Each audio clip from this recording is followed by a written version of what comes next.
8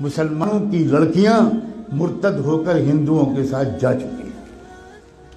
RSS نے ایک بہت بڑی ٹیم تیار کی ہے جو اپنے ہندو نوجوانوں کو 3 یا 6 مہینے کی ٹریننگ دیتے ہیں۔ اردو زبان بہترین لکھنوی زبان سکھاتے ہیں۔ تشریف رکھیے، کیسے مزاج ہیں، کیا حال ہے، خیریت ہے، آپ کی دعائیں ہیں، یہ الفاظ سکھاتے ہیں۔ اور الحمدللہ، انشاءاللہ، ماشاءاللہ، انا للہ، یہ سب سکھاتے ہیں۔ اور اپنے نوجوان لڑکوں کو یہ سکھا کر کہتے ہیں اب تم مسلم لڑکیوں کو پھنساؤ۔ اور یہ بھی کہتے ہیں کہ ایک لڑکا اگر کسی مسلم لڑکی کو اس نے مرتد کر لیا تو 2.5 لاکھ کا چیک تو اسی وقت ملے گا، ذاتی مکان اس کے نام کا ہم دیں گے اور جاب دیں گے، 3 چیزیں دیں گے۔ بے روزگاری کے اس دور میں جس میں کہ کوئی جاب مل ہی نہیں رہا ہمارے نوجوانوں کو، وہ نوجوان، وہی غیر مسلم نوجوان سوچتے ہیں کہ بھئی دونوں ہاتھ میں لڈو ہیں، ہم تو ایک لڑکی کو اپنا بھی لیں گے، اس کو ادھرم بھی بنا دیں گے، اور پھر 2.5 لاکھ کا چیک بھی ملے گا، ذاتی مکان بھی ملے گا، اور اس کے بعد جاب بھی ملے گا۔ کتنا سستا سودا ہے۔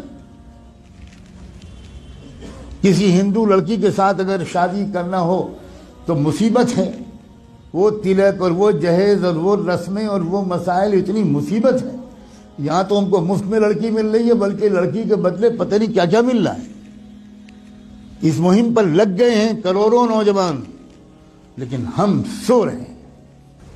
اللہ جانے کون سا کوڑا ہمیں چاہیے اللہ کا، کون سا درہ چاہیے، کون سا تماچا چاہیے، کون سا عذاب چاہیے ہمارے جاگنے کے لیے۔ میں نے آیت پڑھی تھی، یہ جو اس وقت کا مسئلہ گناہوں کا نہیں ہے، اس وقت کا اصل مسئلہ ارتداد کا ہے۔ ہمارا ایمان چھیننے کے لیے بلینز آف ڈالرز کے فنڈ ایلوکیٹ کیے گئے ہیں۔ ان پیسوں کا صرف ایک استعمال ہے، مسلمانوں کی جان اور مال لوٹنا۔ یہ بہت چھوٹا کام ہے۔ اب جو کام ہے وہ یہ کہ ایمان چھینو ان سے، ڈراؤ دھمکاؤ بھی، لالچ بھی دو۔ ڈرانا دھمکانا بھی اپنے پچھلے 1 ہفتے میں خوب سن لیا، اور لالچ دینے کی بات اگر نہ سنا ہو اور کانوں میں روئی ٹھوسی ہوئی ہو تو آج تو میں کم سے کم آپ کو بتا رہا ہوں، اب تو جاگ جاؤ۔ اپنے بچوں اور بچیوں کو کہاں پڑھوانا ہے اور کہاں نہیں پڑھوانا ابھی بھی سمجھ میں نہیں آئے گا۔ اکبر الہ آبادی جو الہ آباد ہائی کورٹ کے جج تھے، انہوں نے شعر کہا تھا۔ وہ کوئی مولانا نہیں تھے، وہ کوئی حاجی صاحب اور حافظ قرآن نہیں تھے، انگریزوں کے زمانے میں ہائی کورٹ کے جج تھے۔ انہوں نے یہ شعر کہا تھا، یوں قتل سے وہ بچوں کے بدنام نہ ہوتا، یوں قتل سے وہ بچوں کے بدنام نہ ہوتا، افسوس کہ فرعون کو کالج کی نہ سوجی۔ خالی وہ کالج بھیج دیتا، بس ختم، وہ تو قتل ہو ہی جاتے ہیں۔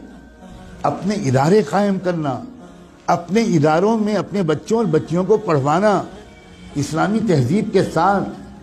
میں بالکل نہیں کہتا کہ اپنا پڑھوائیں، لیکن میں یہ ضرور کہتا ہوں کہ اس طرح پڑھوانا کہ ان کی عزت بھی لوٹے، ان کا ایمان بھی چھینے، اس طرح پڑھوانے سے بڑھ کر کوئی پاگل پن دنیا میں نہیں۔ اس سے بہتر یہ ہے کہ میری بیٹی بالکل ان پڑھ رہے، جس کو لگتا ہو کہ یہ غلط جملہ ہے بھگتے گا انشاءاللہ۔ خدا جانے کب ہوش آئے گا، خدا جانے کب تک ہم جمعے کی نماز پڑھ کر اپنے کو اللہ کا ولی سمجھتے رہیں گے۔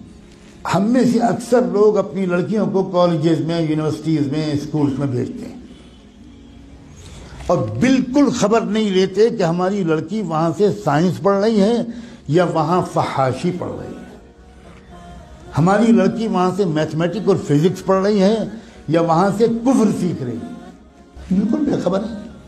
جب کوئی کہتا ہے کہ بھائی اپنی لڑکیوں کو پردہ کراؤ، باحیا بناؤ، بے پردہ مت رکھو، یہ مولانا لوگ پتہ نہیں کیا پرانے زمانے کی باتیں کرتے ہیں۔ کیا پرانے زمانے کی باتیں؟ زمانہ بدل گیا، زمانہ بدل گیا، رسول اللہ بدل گئے، اللہ بدل گیا، قرآن بدل گیا، اسلام بدل گیا۔ کیا بدل گیا؟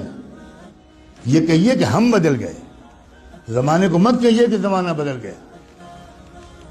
جھوٹ ہے کہ یہ زمانہ بدل گیا، کہیے کہ ہم بدل گئے۔ ہم منافق ہو گئے.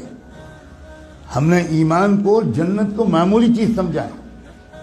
ہم نے جہنم کو معمولی چیز سمجھا ہے. ہزاروں لاکھوں لڑکیاں، جو لڑکیاں گھر سے برقع پہن کے نکلتی ہیں، کبھی آپ فالو کیجئے اپنی بیٹی کو. جو لڑکی برقع پہن کے نکلتی ہے، اس کو، باپ کو کہہ رہا ہوں میں، اس کے بھائی سے کہہ رہا ہوں، کبھی دیکھیے کہ کیا وہ برقع گھر سے باہر کتنی دور تک رہتا ہے، اور اس کے بعد وہ برقع لپٹ کر پرس میں جاتا ہے، اور اس کے بعد کیا ہوتا ہے. کتنی بے خبر ہے امت مسلمہ. میں چند دنوں پہلے شاید جب حاضر ہوا تھا یہاں تو یہ بات کہہ چکا تھا. میں پھر دہراتا ہوں، اور ہو سکتا ہے کہ میں نے نہ کہا ہو، کیونکہ میں ہزاروں جگہ یہ باتیں کہہ رہا ہوں. اتراکھنڈ سے میرے پاس میسج آیا کہ خود ایک وہ لڑکی جو خود حافظ قرآن تھی وہ مرتد ہو گئی. کچھ خبر نہیں ہوئی. عجیب غریب قسم کی غفلت ہے ہم پر. خدا جانے کون سا نشہ پہ آیا. ابھی 2 روپے کھو جائیں تو نیند اڑ جاتی ہے. ابھی کوئی سودا مہنگا مل جائے 5 روپے تو حالت خراب ہو جاتی ہے، کھانا نہیں کھایا جاتا. اور ایمان چھن رہا ہے، ڈاکے پڑ رہے ہیں ایمان پر. کیا منہ دکھائیں گے محمد رسول اللہ کو قیامت میں؟ کیا ہوگا جس دن کی میزان لگے گی، اعمال تولے جائیں گے، جس دن حقیقت باہر آئے گی، اس وقت کیا ہوگا؟ پکڑو اس کو، جکڑ لو اس کو، زنجیروں میں جکڑ کر جہنم میں پھینک دو اس کو. اپنے اوپر ظلم کرنے والوں کو اللہ تعالیٰ کبھی ہدایت نہیں دے. اللہ تعالیٰ ہمیں ہوش کے ناخن لینے کی توفیق دے. اس ارتداد کا راستہ ہمارے اسکولوں اور کالجوں اور یونیورسٹیوں سے کھلا ہے. یا آپ کو چاہے جتنی بری لگے بات، میں وہ مولوی نہیں ہوں جو اپنے گاؤں سے نہیں نکلا. میں نے آکسفورڈ میں تقریریں کی، کیمبرج میں تقریریں کی. میں نے اسٹینفورڈ یونیورسٹی جو امریکہ کا سب سے بڑا یونیورسٹی ہے، اس میں 7 لیکچرز میرے ہوئے. میں نے اقوام متحدہ میں خطاب کیا ہے. میں اس طرح کا مولوی نہیں ہوں جس طرح کا آپ سمجھتے ہیں. اور میں قسم کھا کے کہتا ہوں، اگر آپ نے اپنے بچیوں کی اور بچوں کی تعلیم اور تربیت صحیح اداروں میں نہ کی، اور ان کے ایمان کی فکر نہ کی، اور ان کی نگرانی نہ کی، تو آپ کے گھروں میں خدا جانے کیا کیا ہونے والا ہے. میں نے آج اپنی ذمہ داری اس مسجد کے اعتبار سے بالکل ادا کر دی. اب میں آپ سب کو، آپ کی نسلوں کو اللہ کے حوالے کرتا ہوں.